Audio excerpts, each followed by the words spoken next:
চাচা কি করছো এটা? এটা পালিশের কাজ। আচ্ছা, এটা কি করছো এরকম করে? এটা শুকনো হচ্ছে। আর এখানে ছেলে আছে আমার, ছেলে মেরে দিচ্ছি। ভাই বলছে আমার ছেলে আছে। হাই হাই, চাচার কি ছেলে রে?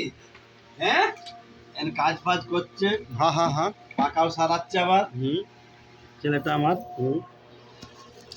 এইগুলো কাজ তাহলে, তাই তো? হ্যাঁ, এইগুলি কাজ চাচা, বসো না। এগুলো সোনার কাজ। সোনার কাজ, এই সোনার কাজ, এই সোনার কাজ। সারাদিন ডিউটি করতে হয় তো নাকি? হ্যাঁ, এটা মাসুমের দোকানে থাকি তো। হ্যাঁ। ও শুনুক না। হ্যাঁ, মাসুমের দোকানে কাজ করি আমি। আচ্ছা, হ্যাঁ কি আর করবে, কাজ তো করতে হবে নাকি? হ্যাঁ। আর একটা আংটি কোথায় গেল গোবর ভাই? দেখো গাদার গাড়ে গেছে কি? মারালো না গো, পেয়েছি। বুঝেছো? আর চাচা তুমি কিছু বলবে না? আমি আর কি বলবো বলো? আমি আর কি বলবো? কি বলবে মানে, বলার তো অনেক কিছুই আছে রে বাবা। কি বলবো? এটা তো বাবু তুমি নিচ্ছি। কাকে ছেড়ে দিয়েছে? চাচা আমাদের নেড়া হয়ে যাচ্ছে।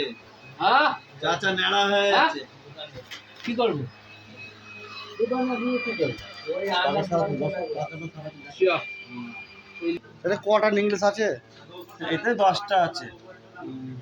সেলাই করতে, পালিশ করতে আর ইয়ে ডলমা তো কতক্ষণ লাগবে? কত লাগবে? 2 ঘন্টা। ক গ্রাম কাজ এটা? পুষ্পা 200 কত গ্রাম আছে? চাচা তুমি কি করো? ওরে বাবা রে, বডি বিল্ডার। বাবা রে। কত করতে চাই? 200।